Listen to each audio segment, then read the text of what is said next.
Okay, I think we can start.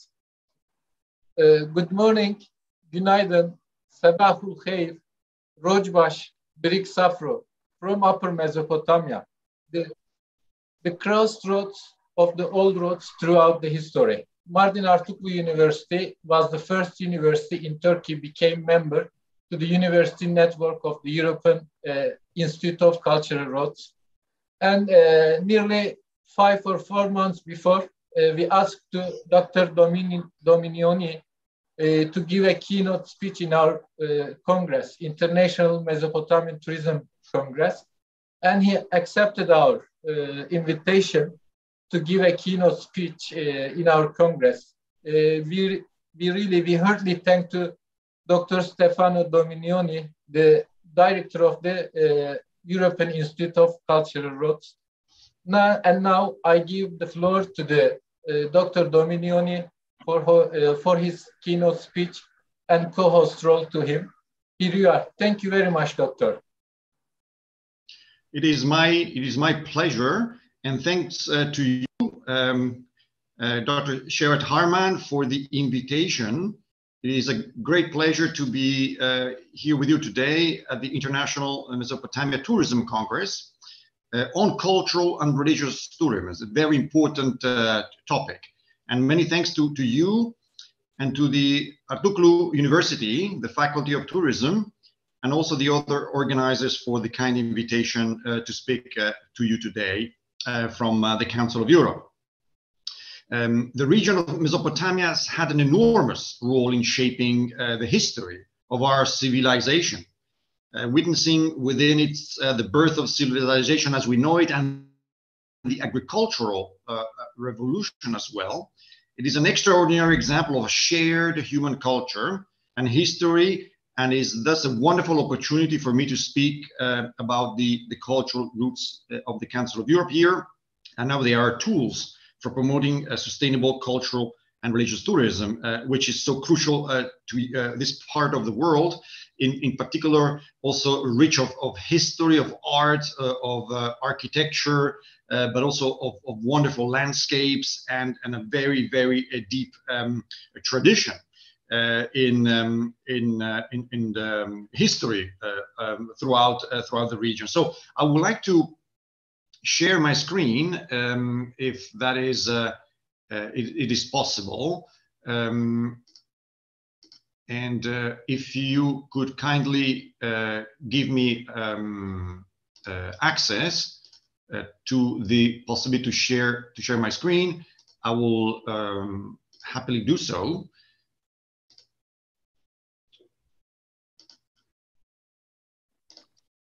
Dr. Dominiani, now you can share your screen. Sorry? Now you can share your screen. Oh, now I can share my screen. Can you see my screen right now? No, we can't. Can you push the share screen button? Yeah, green one. I actually cannot, because it is not active, the share screen. Okay. Let me see if I can do it now. Window. Oh, yes, now I think I can do it. Okay. It's coming, okay. Please tell me if that is possible now. Yes, we can see it clearly. Okay, wonderful. So since its beginning, the Council of Europe, as you know, and Turkey is a distinguished member of our organization, is the oldest pan-European international organization with 47 member states devoted to many different topics in international cooperation, but in particular for the topic of today conference, on the topic of cultural heritage, cultural diversity, and intercultural dialogue. And the organization has always been keen to promote culture to achieve greater cooperation among Europeans, among our all member states, the 47 member states of the Council of Europe. And to do so, one of the most innovative initiatives was to launch in 1987 the Cultural Roots of the Council of Europe program, to really show the richness and diversity of all European cultures, and to promote a shared European identity into a more tangible reality. And in 1987, the first cultural route of the Council of Europe was certified with the Santiago de Compostela Declaration.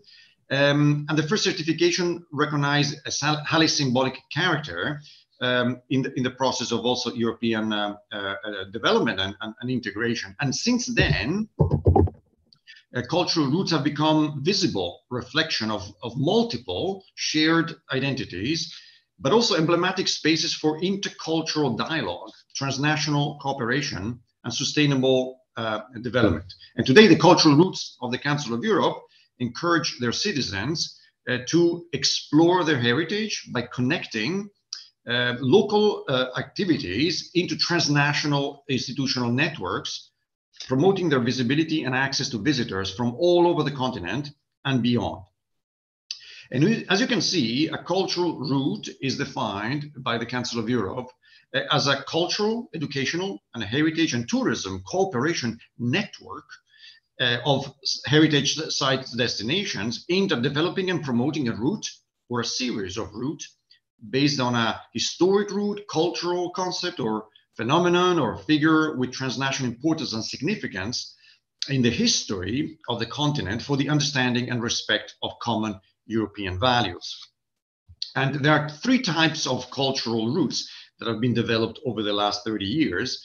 The first one is what we define as a linear route based on historic pilgrimages, communication corridors, trade routes. Many of the cultural tourism is very much linked to linear routes. For example, I mentioned the Santiago de Compostela routes, but also the route of Llegado Andalusí or other routes that have historic relevance, such as the Phoenician Roots, for example, linear but also nautical routes in the Mesopotamian region. The territorial routes are developed in contiguous territories that are sharing a given feature. For example, a specific landscape.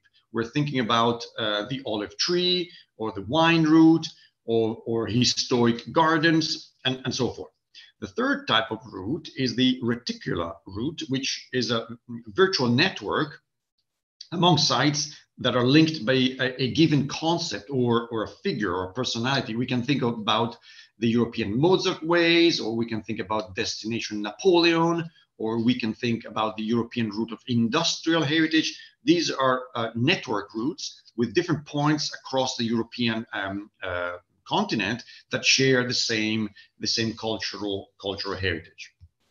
Now, in order to promote this concept of cultural routes, in 2010, the Committee of Ministers of the Council of Europe established what we call an enlarged partial agreement on cultural routes to enable a closer cooperation between member states, particularly interested in the development of the cultural routes. And this agreement, this body, institutional body, composed of all these member states that you can see on the screen, and Turkey joined our agreement in 2018, is responsible for awarding the certification cultural route of the Council of Europe, but also hosts an annual advisory forum and gives strategic advice to the program. The enlarged partial agreement benefits today of cooperation among 35 member states. These are represented by their ministries of tourism and culture, but also we have a number of international organizations that cooperate with us, notably the European Union, UNESCO, UNWTO, the OECD, and for your region, the Black Sea Economic Cooperation Organization is also a member. So we have a very good institutional setup. And the agreement is based in Luxembourg. This is where we have our headquarters. And the Luxembourg headquarters is also joined by the support of the European Institute of Cultural Routes.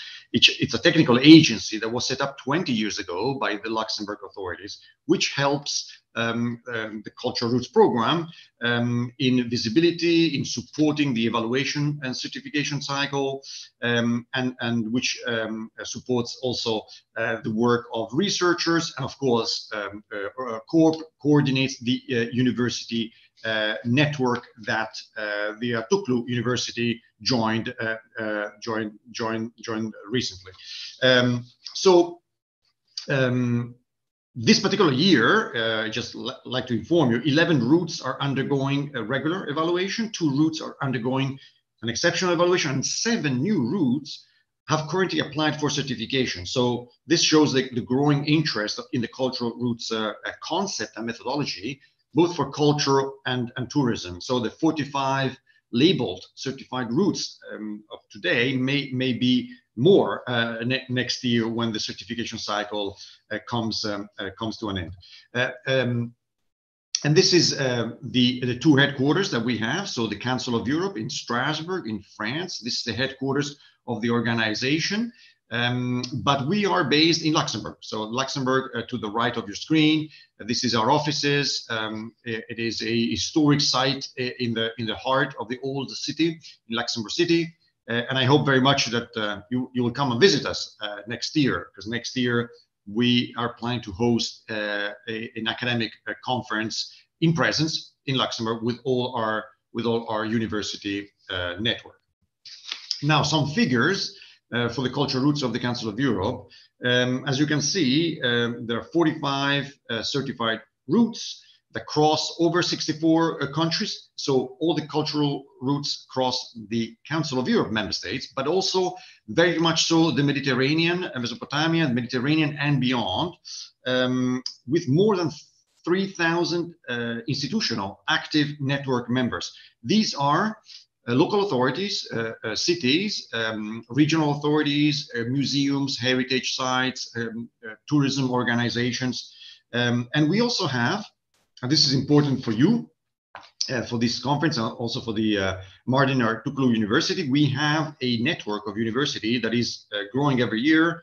And today we count 18 universities and research centers that are part of our university network. This, you can see, a snapshot of all the cultural routes that have been certified over the years.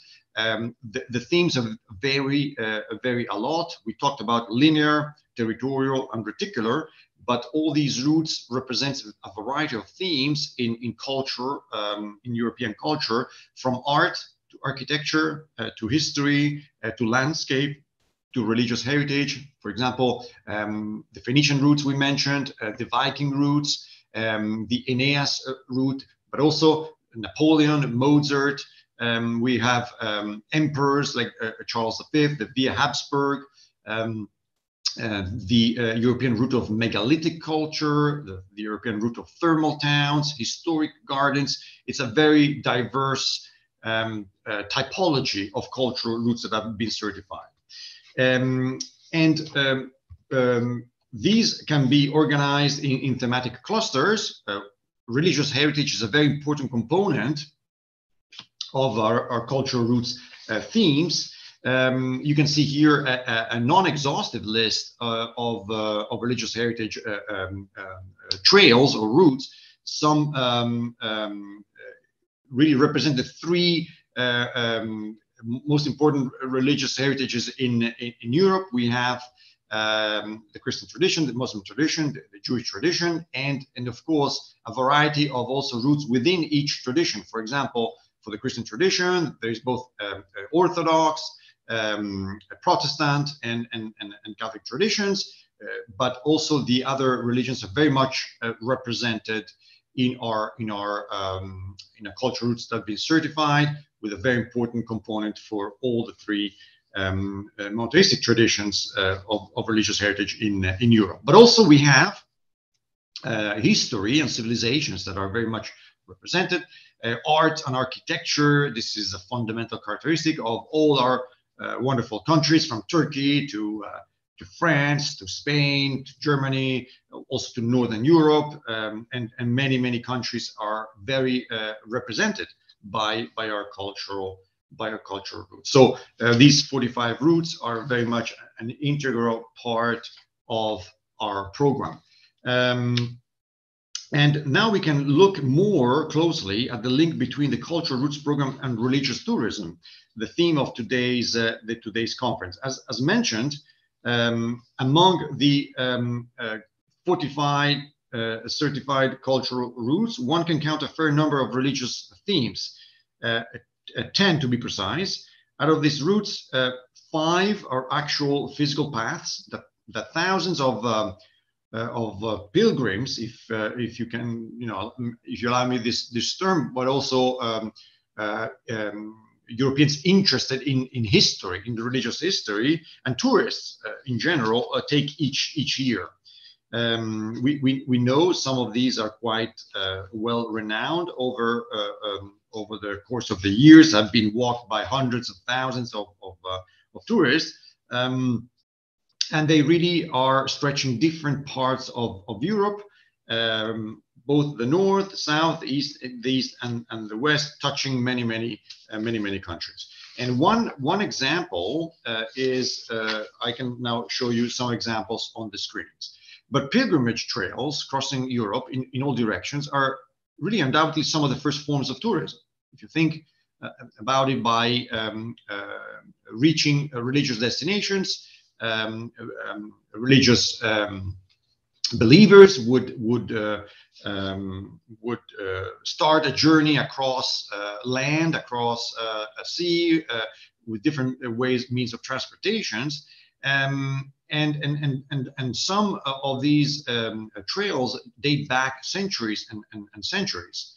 And so in a way, there is a very close link between these type of activities for religious purposes, and also the concept of tourism, or cultural tourism, that we and religious tourism that we define today, because all these religious pilgrims were visiting one or more destinations really outside their living environment for a duration comprised between a few days to several months. So this is very much in line with the modern definition of a tourist drawn up by the United Nations World Tourism Organization, someone visiting one or more destinations outside of their living space for many days in a row. So yesterday's pilgrim, although following the same routes as today's tourists, has few common traits with them, aside from the crossing of borders following a predefined path. This said, is remarkable to look at figures. If we take a relatively famous religious pilgrimage trail or cultural route, as Santiago de Compostela Pilgrim's Route, the research shows that almost 500,000 of religious tourism pilgrims traveled on the paths in each year, and in 1985.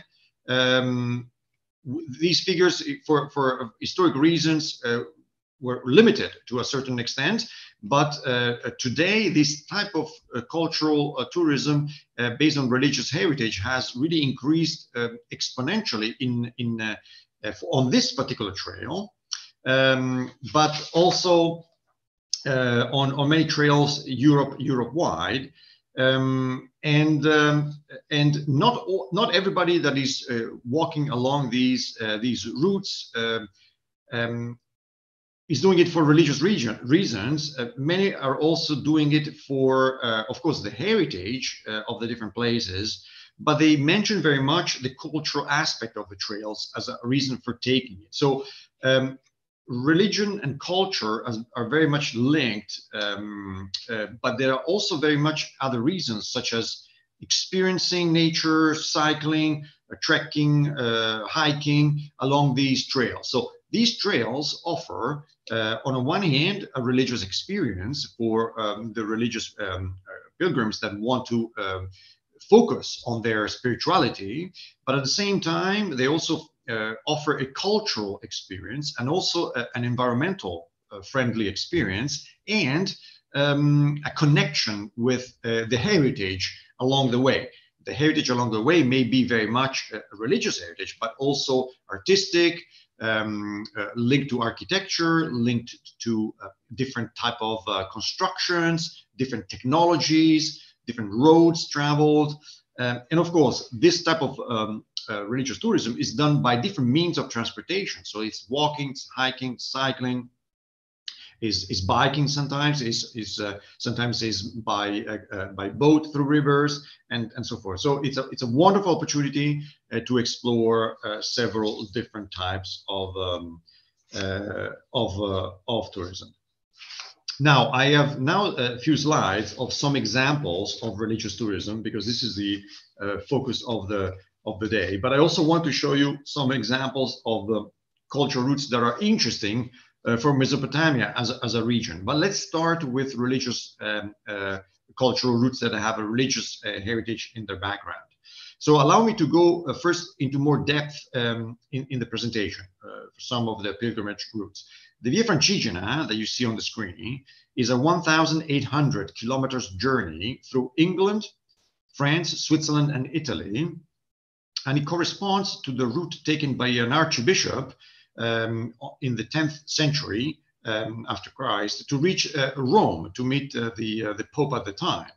And along the way, the archbishop recorded 79 stages of a journey that he undertook by foot in his diary, thanks to which it has been possible to reconstitute the walking route between Canterbury, between England and Rome.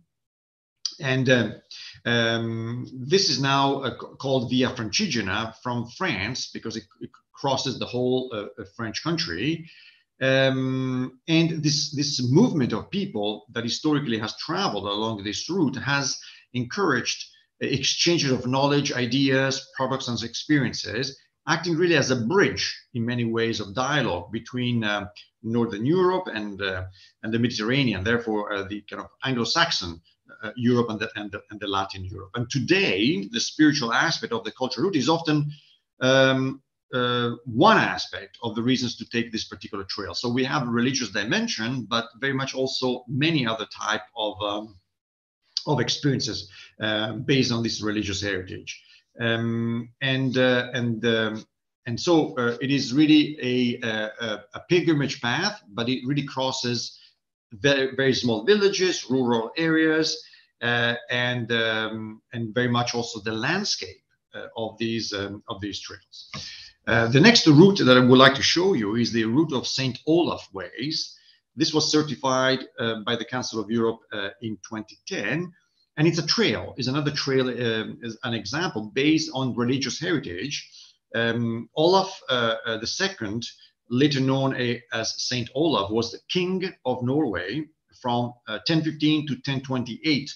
And after he died in the battle, in a famous battle, he was declared a saint in the tradition, and this led to the propagation of a myth around his life. And for centuries after his death, many religious believers would make their way through Scandinavia, from Denmark to Sweden, to Norway, to Finland, leading to the cathedral in Norway, in Trondheim, where he's buried, where he's laid to rest. And this has become a St. Olaf trail that has been followed by pilgrims since the 11th century, encouraging religious and cultural exchanges, and really contributing to the identity of this part of Europe. And the path is very much a path of wild fjords, Norwegian fjords, and very much into nature. There's a lot of trails very much linked to open spaces, but also it connects some rural, of course, and urban areas, because big cities like Oslo or Trondheim are really crossed by this trail. And this offers the opportunity to travelers to rediscover the history and culture of the Nordic countries and the related living environment. And through this pilgrimage, travelers are encouraged to experience the joy of simple things and meeting local communities. Figures show that from small numbers of pilgrims 20, 30 years ago, we have now tens and tens of thousands, if not hundreds of thousands of pilgrims every year. Of course, Scandinavia is a region that is relatively cold throughout the year. So the touristic season is limited to a number of months in the summer, where the St. Olaf Pass can be walked with good weather, let's say. This trail is very much focusing also on meeting local communities, exchanging with them, and encouraging also pilgrims to use other routes to experience the local gastronomy through the mapping of historical lodges and travels along the path. There is a lot of also linked to let's say, immaterial heritage with traditions, music, literature along these cultural and religious routes. And of course, gastronomy plays a very important role in the history of these trails, because pilgrims, by definition, stop along the way, or cultural travelers stop along the way to sleep, to rest, but also to eat. So it's a wonderful opportunity as well to enjoy and to experience the different gastronomical, let's say, wonderful types of products that are to be found along the way, in connection with the different changing landscapes, because different landscapes offer different type of gastronomy. And so by definition, traveling along a cultural route brings to light also this dimension of our living together, which is linked to the gastronomy and of the natural goods that the different landscapes can offer. Now, I've mentioned before this trail, this route. It's for the Christian tradition is an important route. Is the Santiago de Compostela pilgrim routes, as I mentioned to you, as our first certified cultural routes program of the Council of Europe. And there's a legend behind this route.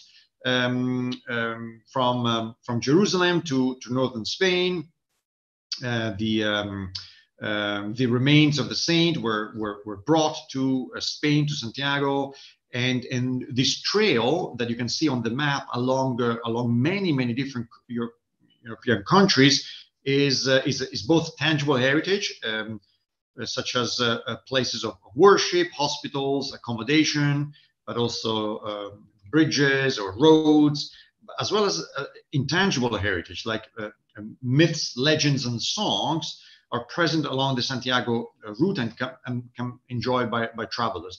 So there is really two different aspects: the religious aspect, but also the heritage aspects and the trail aspect. So many pilgrims do this trail still very much so today for religious conviction, but also there is an increasingly important number of travelers that are embarking on this route because of their interest in heritage, and also in the trail as an experience, as an authentic experience of tourism. So this route crosses many countries, including Spain, of course, Portugal, France, Poland, the Netherlands, Lithuania, Belgium, but many others. So the religious component that created the trails during the medieval period still holds value for some people today, and are intrinsically linked to what it is to offer for the visitors, the travelers, the tourists, and the pilgrimage alike.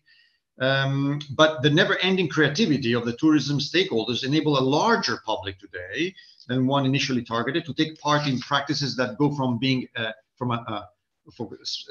specific religious, let's say, denomination commemorating a specific saint, to means to reflect on common values, on dialogue, social inclusion, social cohesion, also diversity, and of course being together in an experience, which is always the case for a trail. There is this sense of community, this sense of sharing wonderful nature, wonderful heritage, and also the beauty of walking, the beauty of the enterprise of walking along these roads for days or weeks at a time. Yes, so I have some slides that I want to show you. Also to tell you how These cultural routes are not the only routes that I would like to focus about, because in addition to religious tourism, there's also cultural tourism that is important. And the Phoenician routes, for example, which has been certified since 2003, refers to the connection of the major nautical routes used by the Phoenicians since the 12th century, and is an essential route for trade and cultural communication in the Mediterranean. And through these routes, the Phoenicians and other great Mediterranean civilizations contributed to the creation of a Mediterranean cultural community, producing an intense exchange of articles, of peoples, ideas. And the route passes through all the Mediterranean countries, including many countries in North Africa, in the Middle East, thus really strengthening the historical bonds. And these connections are represented by a relevant heritage originating from ancient Mediterranean civilizations, present in numerous archaeological, ethnic, anthropological, culture, and naturalistic sites through the countries in the Mediterranean, and also a significant, intangible Mediterranean heritage. And these Mediterranean cities were the stopping places of a journey along the Phoenician routes through which people exchanges artifacts, knowledge, and experience. In this respect, the Phoenician routes travel experience is intended to show the travelers our common routes linking the countries of the three continents and over 100 towns originating from ancient Mediterranean civilization. And the Phoenician routes crosses, of course, Lebanon, Malta, Spain, Tunisia, Italy, Greece, France, Cyprus, Croatia, Belgium, and well, Albania. And so this route, I'm just going to see if I have a slide for this, because it would be a pity not to show you. No, I don't have a slide here.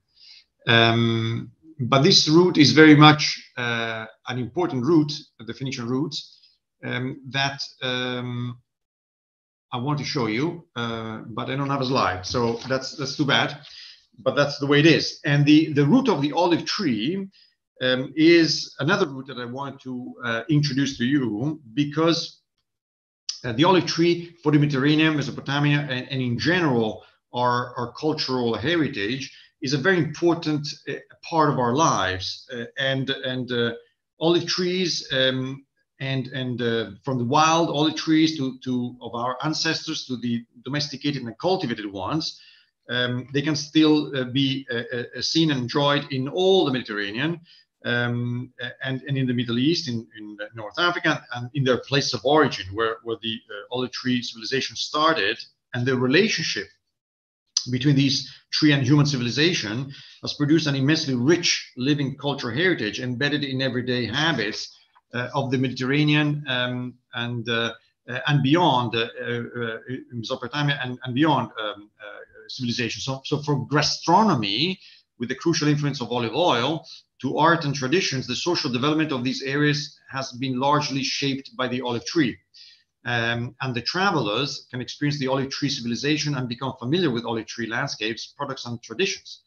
Different cultural itineraries run through the countries of Southern Europe and North Africa, from the Balkans to the Mediterranean, to the Peloponnese in Greece, and extending to the region in Morocco. Even sea itineraries exist to highlight the importance of the maritime connections between the Mediterranean cities and harbors. Along these routes, different olive tree related activities are also organized with lots of tourism that goes around the olive tree culture, which is very much present in Turkey, in Lebanon, in Tunisia, in Mediterranean, Spain, Italy, of course, France, and the whole Southeast Europe, Croatia, of course, very much important. The last route that I wanted to show you before coming to the current scenario is the wine route, Iter Vitis route. This is very much cultural winemaking and viticultural landscapes that are an important part of the Mediterranean and European culture, gastronomy. And since the domestication of wine, of the vine, several thousand years ago, its evolution and spread has been considered a great human achievement, which shaped Europe's landscapes, both in terms of its territory and its people. And the European landscape is considered as an important heritage with high added value. Wineries and the people and the technology associated with this tradition are important components of culture, and which are also expressed through different forms of traditions, material and immaterial. Moreover, the quality of life in rural areas is very much considered as a model for the future of heritage to be preserved. So wine and the vine is a territorial message that really travels along the cultural roots of the Council of Europe. And winemaking is especially working on the land and provide an incentive for migration and mobility. And if you allow me just 1 second, I will stop sharing my screen because I think I have found the slides that I should have been showing you before, but I had just a technical problem. And I think now I can finally show you the slides that I should have shown you before. And this is going to be done in a second, if you allow me. Just 1 second. Yes, so this is the PowerPoint that I want to show you. I'm going to go back to sharing my screen. If you allow me to share the screen, that would be wonderful. You can share, Professor. Yes. Window, okay. Yes, so share. Okay, let's see if now I can, yeah. Okay, can you see the screen? Yeah, we can see it. Oh, wonderful. So this is what I wanted to show you. First of all, I want to show you Turkey and the cultural roots of the Council of Europe. Turkey is a distinguished member of our program. And today, Turkey is a member of the Enlarged Partial Agreement. And we have these distinguished routes that cross Turkey: the route of the olive tree, the route of historic thermal town, the European route of ceramics, the European route of industrial heritage, the Iron Curtain Trail, and the Aeneas route, and the European route of Jewish heritage. Now, I want to show you, I show you the Santiago de Compostela. Here it is. So I want to show you the Phoenician roots because it's an important aspect of the Mediterranean culture that touches also regions that is closer to home for you.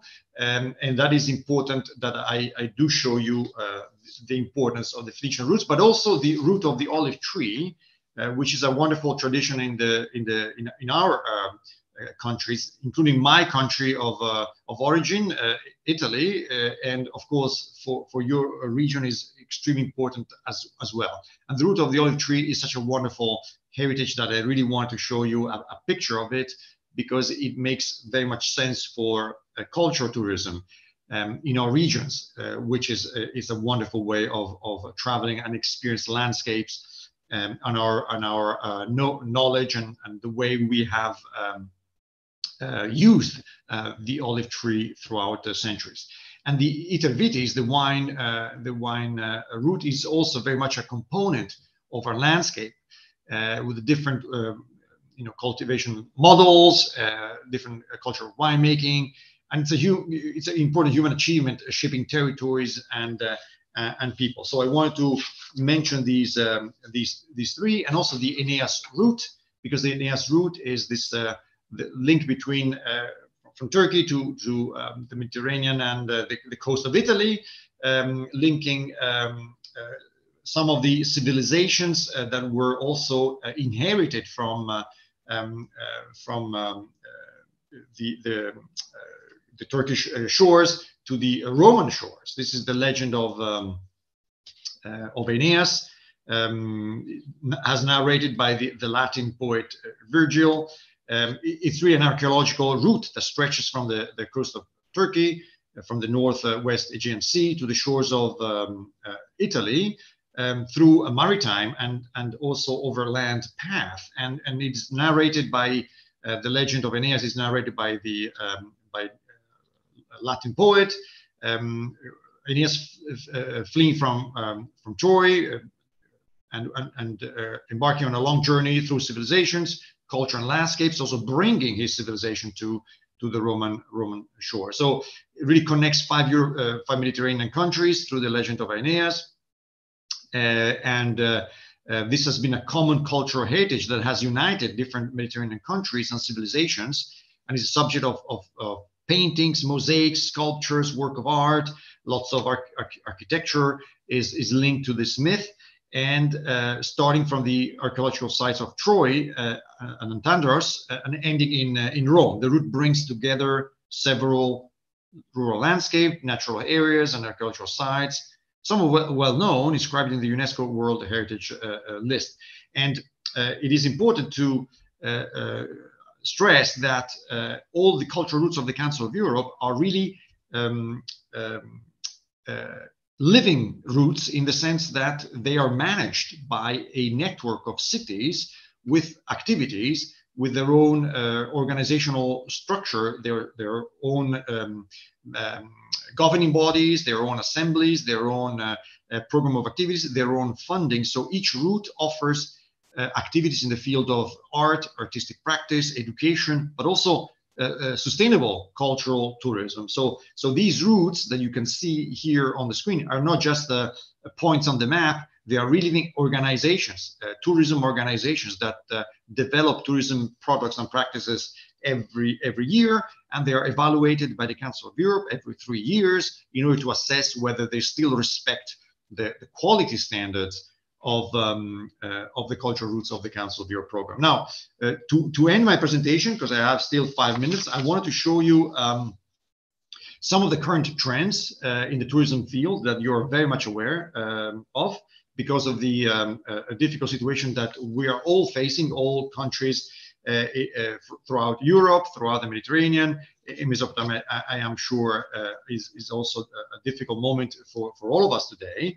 And so there has been an impact that has been felt, and this has been linked to the figures that you can see on the screen. But at the same time, the pandemic has highlighted a number of tourism trends that are very much interesting for the cultural tourism and religious tourism aspect, because there is a search more and more, not only for, of course, domestic and proximity tourism, because we cannot travel internationally as we would like to, but also there has been a much more search for nature, for culture, for rural tourism, for health, and search of really our heritage, our culture, and of course younger generations of travelers are very much leading this in coupled with the interest for the environment, for sustainability, for being attentive to the impact on local communities. So there are a number of challenges that you can see here on the screen connected to the cultural roots and tourism sector. But what we have noticed is very much the sustainability and the experience and the community involvement aspect. So all this speaks of a potentially very positive future for the cultural tourism industry, because this type of cultural experience and tourism experience has emerged as the new trend. The new trend is really speaking of culture as one of the aspects that, following also the digital transitions, tourists are looking for, in the sense that we think that rethinking tourism for the future with the purpose of developing more resilient and sustainable approaches is the key. And cultural routes allow exploring, in a way, alternative tourism modalities, such as rural and slow tourism, with a focus on local experiences, preservation of natural and cultural heritage, and the use of sustainable means of transportation, are really a very important trend of cultural tourism in the future. And they can also encourage participation at local level, support to local SMEs, and the gastronomy, the local products, arts and crafts is very much one aspect of it. This is a key to engage in empowering local communities and populations also providing opportunities for local and economic recovery. So the pattern we think is there for a strong role of cultural tourism in the future. Also because there is a focus on digitalization and digital transitions that we are experiencing today. So providing digital access to form of cultural tourism is really something that we will continue to be important, and we have experienced this during our annual advisory forum, which was digital and user-friendly routes, and a number of ideas emerged during the forum. In particular, business models, the focus on digital and in-person ones to enhance the experience will become very much important, and educating the new generations of tourists to prepare their tourist experience beforehand. This was very much something that the forum highlighted. And I think I will stop here because my time has run out. There are some best practices that we have developed in the field of both the Itervitis routes with awards and also best practices in the field of gastronomy. I know that gastronomy is an important topic that you are going to also be discussing. So we have a lot of routes that put forward this idea of mixing the gastronomical aspect with the cultural tourism aspect, and wine tasting, but also in this particular case, cheese tasting, or the ability to prepare gastronomical dishes with the local population. This is very much something that is very much common to many of our cultural routes in order to enhance the experience by including participation in activities in farms, in restaurants, in markets, and the sampling of local products. So, ladies and gentlemen, I have hoped to have given you a broad presentation of what the cultural roots of the Council of Europe is. And it is really an excellent opportunity for this religious tourism and cultural tourism conference that you're holding today, an excellent opportunities to reflect on the potential of cultural routes as a tool to further enhance cultural cooperation at international level. Of course, our university network does that at the academic level, but we hope that for Mesopotamia as a region, we will be able to further create ties and links and possibility for cooperation in the future, creating also maybe joint events in the future in presence, of course, in Luxembourg, but also in Turkey and elsewhere. We look very much forward to inviting you to be also part of our annual forum that we host every year. And I am very much hopeful that we will see a further expansion of the cultural roots in the Mesopotamian region, considering how important it has been for the development of culture and civilizations. Mesopotamia as a hub of civilization is fundamental to our understanding and to our living together. So I invite you to visit our website because there is a lot of information that you may also use to further, let's say, look at specific aspects of what we do. And I hope that we will be able to continue our cooperation in the future, of course, through Dr. Harman and his team at the Mardin Artuklu University, the Faculty of Tourism, but also with other partners that might want to join us in developing the concept of cultural roots in Mesopotamia. So I wish you a very productive, successful day, and I thank you very much for your attention. I'm now very much looking forward to a discussion with you through a questions and answer session. I'll be happy to stay online for the next 15 minutes to have a discussion with you and to take any questions you might have. So thank you very much, and I will give you now back the floor. Thank you again. Dr. Dominioni, Thank you very much for your keynote speech. You explain us deep information about the history of the European Institute of Cultural Routes. Then you presented us the example of religious and cultural tourism routes that are certificated by the European Institute of Cultural Routes. And Dr. Dominioni explained us the role of cultural routes on heritage promotion and protection, model for slow tourism, and these routes are important tool for sustainable tourism, and these routes also help boost local economy. I have been to Portugal, to Santiago de Compostela in 2017. I traveled with some of the pilgrims from Portugal to Santiago de Compostela. It was really a unique experience for me to travel with them. And then by walking in the square of the cathedral and walking the streets of the Santiago Compostela, you really feel that road is a unique road, and you feel this road offers an experience to the pilgrims or to the walkers, to the visitors. And as Upper Mesopotamia, we really have unique potential for the roads. For example, it's a geographic area called Turabdin region in Upper Mesopotamia. It's the homeland for Assyrian people. And in the 2021, 10 of the Middle Age monasteries and churches has joined to the temporary tentative list of UNESCO list, temporary list in 2021.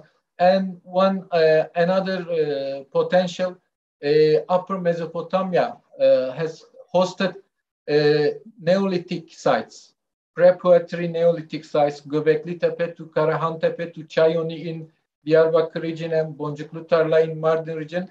Then in its archaeology, it's accepted that civilization jumped from Upper Mesopotamia to Central Anatolia, then from Central Anatolia by the Aegean side and to the Europe. It's another alternative of the roads. We as Mardin Artuklu University and our the Haran University, Batman and Şırnak University, we have a good cooperation here.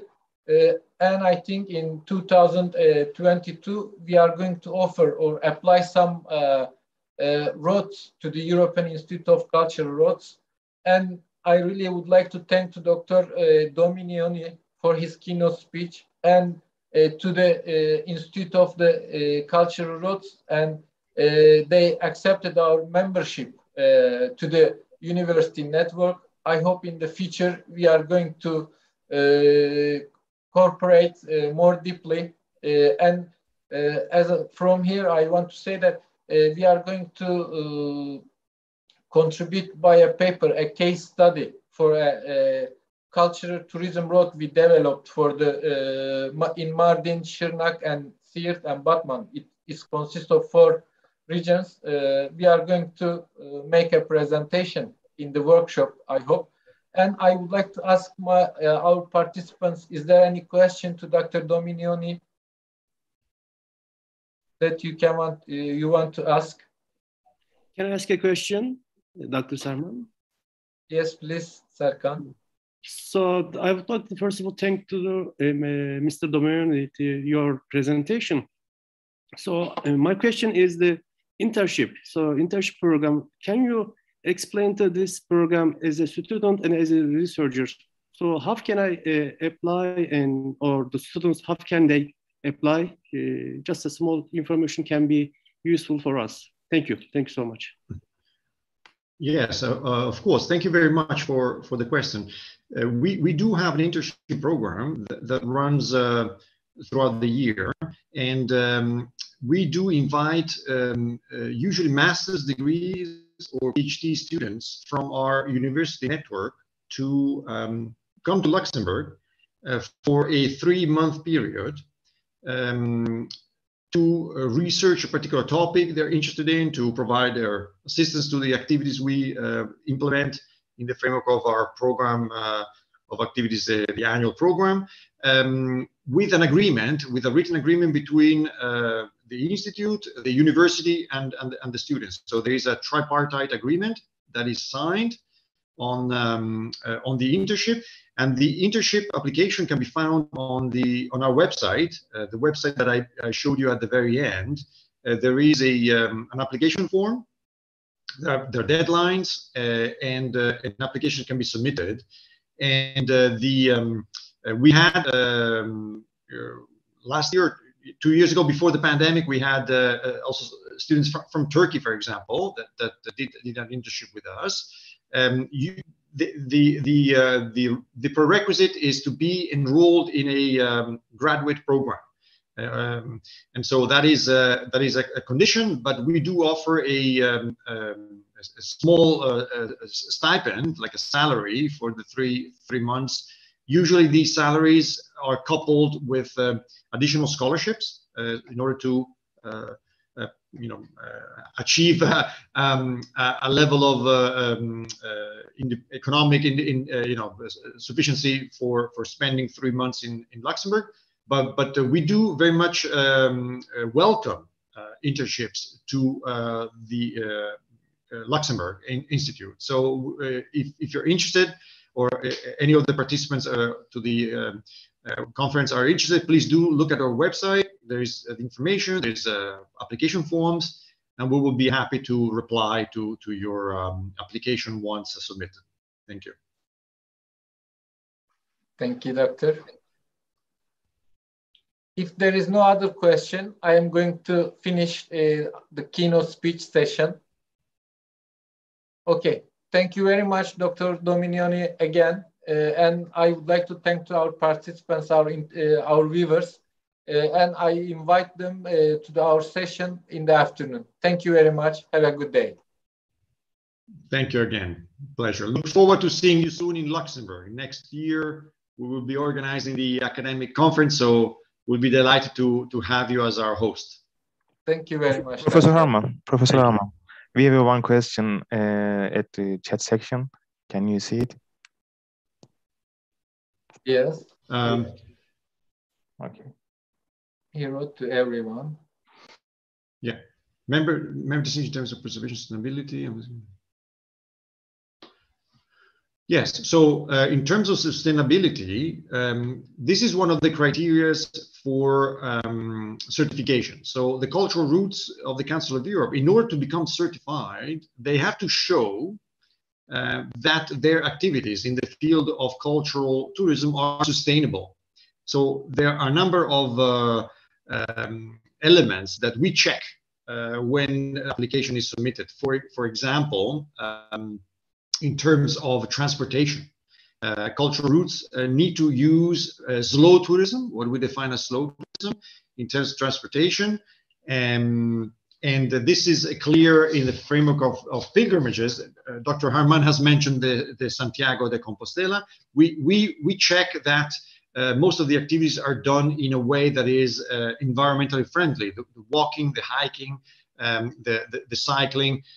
So this is one aspect. The second aspect is, for example, the gastronomy. The sustainability of the tourism experience is linked to the use of local products. So local products linked to the local economy, what we also call 0 kilometers economy. The gastronomical products needs to be grown locally. The third aspect is in terms of employment. We focus very much on small and medium enterprises that are local.